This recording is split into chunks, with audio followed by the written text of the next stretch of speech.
I don't hear nothing but this truck purring. Hey, want to go over a couple of things. I've had some people ask about do's and don'ts when you're team driving. I was a team driver for many years. I was a lead driver, spoke for the truck. If you know what I mean. Not really the boss, but I was the lead driver. If they told me, hey, we got to do this, this, and this, I relayed the messages. That's kind of lead driver, I guess, if you want to call it. At one part of my career. But here is one thing about team driving. Be open-minded about everything. It doesn't matter if your team driver loves cornbread mixed with salmon patties. And no onions. Be open. Oh yeah, that's one way kind of thing. I guess it's a metaphor. I probably could have used something else. But here is point number one. When you're team driving, make sure whoever's in the bunk, their shoes are in the floorboard on the passenger side. And that way, you always know if the shoes are in the floorboard, they're in the sleeper. No shoes in the floorboard, you know they're not in the truck stop, and you won't leave them.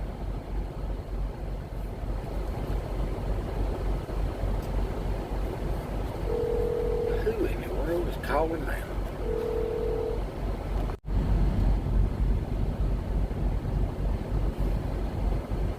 Point about the sleeper.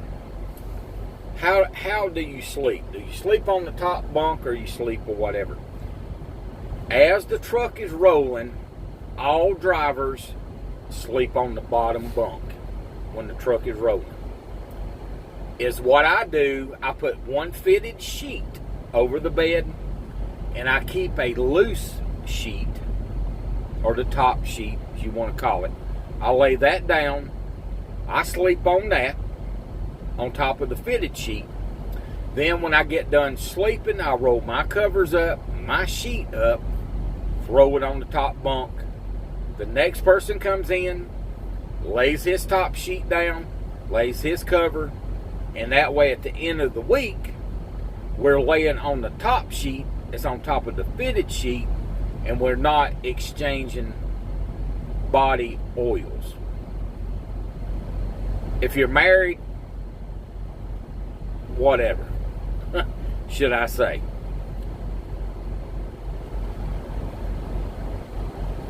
Fueling. Don't stop in the middle of the night and fuel. Try to schedule your fueling at the beginning of a shift or either at the end of the shift. And the reason is, some co-drivers tend to turn the truck off, check the oil, that's fine. They check the oil, check the tires, but they forget you back there sleep, and it's 110 in the middle of Texas or south of California. Just remember that. Same thing, you will freeze you behind off too. So fuel either before or after, not in between your trip. That way you don't wake your partner up. Because once you get woke up, sometimes it's very hard to go back to sleep. Scale all loads. All loads. If I'm picking up, you make sure there's a scale ticket up here. If you're picking up, make sure there's a scale ticket. I have been cited 2 times in my career because I went to the bunk first My co-driver was driving out, or partner. They didn't scale the load. Cost me $75 both times. I had to get out, move the axles, and their philosophy was, oh, the company pays us back, but they tax our money. Well, buddy, you owe me $75 because you didn't stop and get a scale ticket.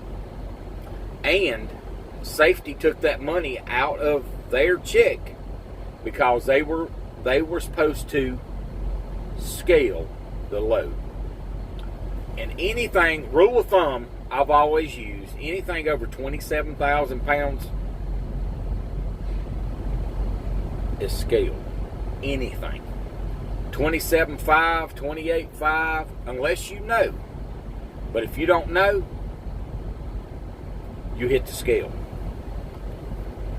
Another thing that I do not recommend is when you take in your 30-minute break, or if you're riding down the road and you get sleepy, Lord knows, I'm going to pull over and take me an hour nap. Do not lay your head down behind this wheel.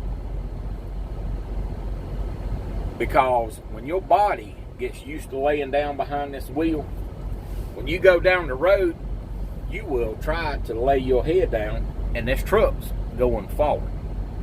Or if you pull into a rest area, parking spot, or whatever, you lay your head down behind this wheel, and I have did it. It's like a nightmare. Wake up and you slamming on brakes because you thought you was hitting something, and you were at a dead standstill in a rest area.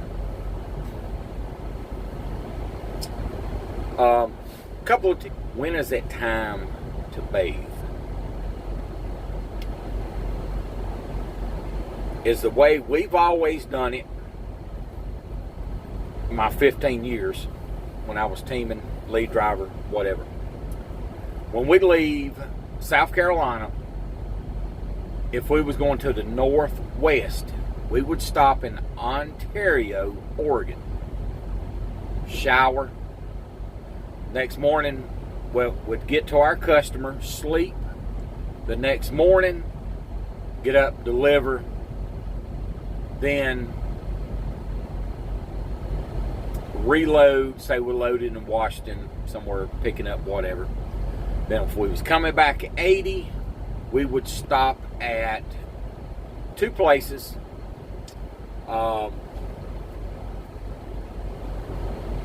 Nebraska at Big Springs. Then I think when we went back to the pilot, we started stopping at once you get off of 29, get back on to 70, going through St. Louis, there was a Pilot Loves, yeah, somewhere over in there. Oak Grove, that's what it was called. Oak Grove, Missouri. We would stop over there, take a shower before we went back home. Married couples, you do what you want to do. You need at least a shower out. That'd be 2 days before you deliver, 48 hours. Then whatever. That's what we've always done. And then one last thing about fueling. And this is a pet peeve of mine. If you run the fuel out, and at 2 o'clock in the morning, coming across 80, and it's 20 below zero, or 90, and it's 20 below zero, when I fuel this truck up, I'm going to be pretty mad. That's the reason you need to fuel it up in the wintertime, fuel it up during the daytime. That's all I got. We'll live with some of these tips and things, and whatever else comes to mind, we will put in this video. Another thing, when you're team driving, I have learned this also about eating. Do not eat before you go to bed.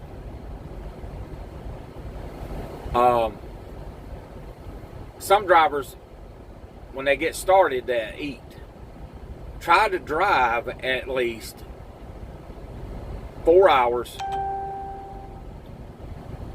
then stop and eat. If you're a one-time eater, eat that. Then when you go to bed, you don't have all that sitting on your stomach. Or drive 8 hours, then eat. Then you have 4 hours for it to digest, and when you go to sleep, all that stuff's not sitting on your stomach. Just another tip.